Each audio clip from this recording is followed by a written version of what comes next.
The groups, mostly secret societies, who are working hard to make prophecies come true are not to be taken lightly. Especially those who know their magic often understand what they're doing, at least on a higher level of society. They understand the power of thought and how thought and intention can manifest in reality.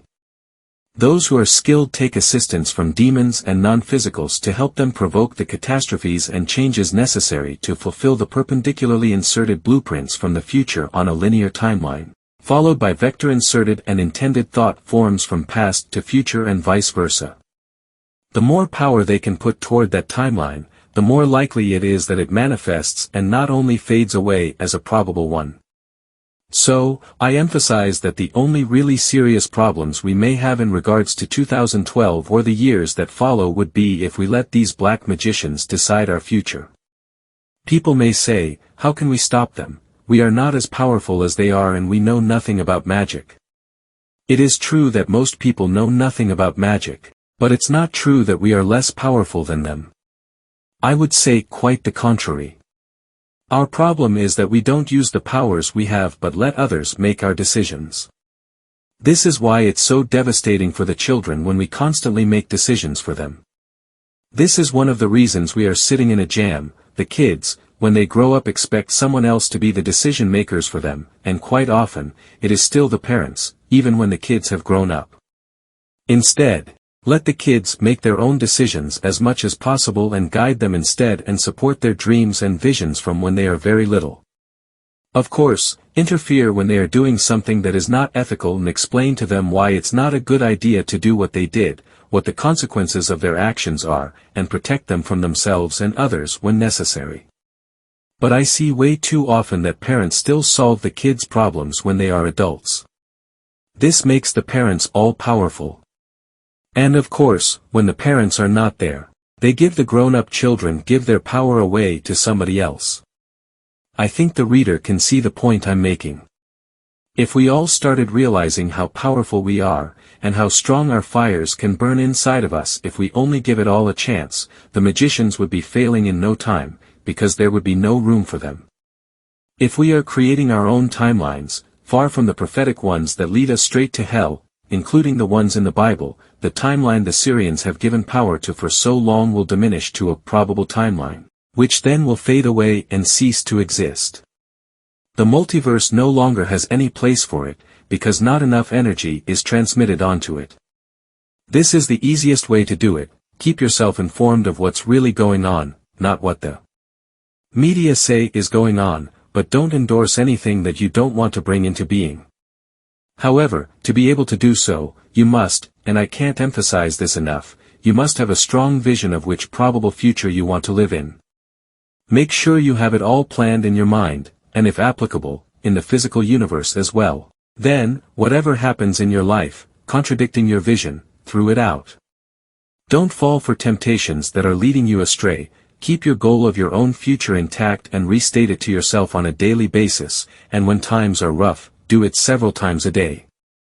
All this is much more important today than it was even a year ago, because the energies are moving super quickly, and your thoughts manifest faster and more solid than ever before.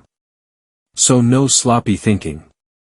I can tell you 100% that it works. I can tell because I have first-hand experience, and nothing can beat that. The last 3 to 4 years have been very tough in my own life, and the situation seemed totally hopeless.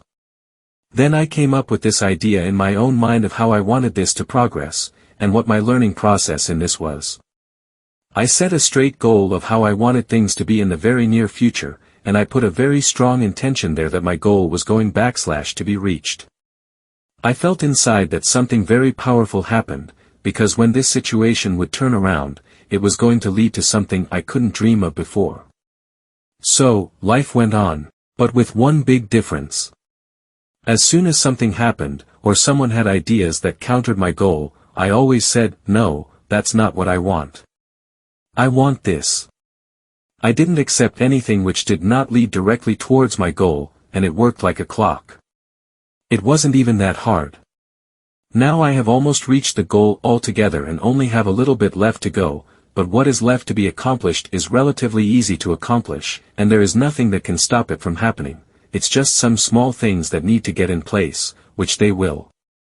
So, I went from something that looked like it was going to lead to a total disaster to something very positive, and all this only because I had 1 foot, a vision of a future that I wanted, and 2, I put a strong intention towards it, saying to myself that I will not accept anything that counters my vision to manifest in my life for any reason. I will become unreasonable with this. Then the universe bent to my will, or rather, I created a slight change in the multiverse, and everything that was close to meeting that vibration had to adjust to my will. So, I now live in a multiverse which is slightly different from the one I would have lived in if I had given up at one point or another. This in itself is what magic is all about, to manifest one's own thoughts by putting a strong intention out and put energy on that line of intention. Learn to throw out distractions, and your goal will manifest. If we could do this on a grand scale, we could wipe the whole planet clean from controlling forces. So, what we can expect in the future depends on us rather than those who are working on manifesting things we don't want. Timelines split and merge all the time, and we all live in slightly different multiverses, and in the future, not all of us will live in the same reality, not even the same version of Earth. If enough people give energy to a machine world, it is certainly going to manifest for those people, or it's even enough to do nothing and we will all end up in this android world. But there will be others who will manifest other realities, where being controlled by machines is not an option, and by changing and building a new timeline without having extraterrestrial control over our lives, we will incrementally create a world without negative influences from power-hungry entities. The purpose of my papers is to present the common part of the multiverse we humans, as a soul group, as a mass consciousness, are living in currently, and present different choices we have. It is not up to me to decide for others which choice they are going to make, each one is their own master and has the right to choose whatever they want. But I also want to present the potential consequences of the decisions we make. In some instances, the consequences are a good and happy life and a journey which is leading to the stars, while on other occasions, the consequences are harsh, at least in the long run. Those who choose the latter need to ponder if they are willing to take those consequences or not. If they are, it's their choice, but I want them to walk into them fully knowing what they're doing to self and others. So those who don't want to know should stop reading here, because the next couple of papers will tell more about the serious consequences of choosing to put energy towards certain timelines, and it is quite shocking. I know some people will still choose to do that anyway, even with adequate knowledge, by simply continue doing nothing. And I can't do anything about that, nor is it my task to do so. Many of those who will choose the machine world in spite of warnings are those who don't want to believe what they're reading. They may think it's interesting, but they have no wish to change. I just want to make sure I have covered everything I can think of is relevant for people to know, for the sake of the future of humanity. That is my task and my mission in this life.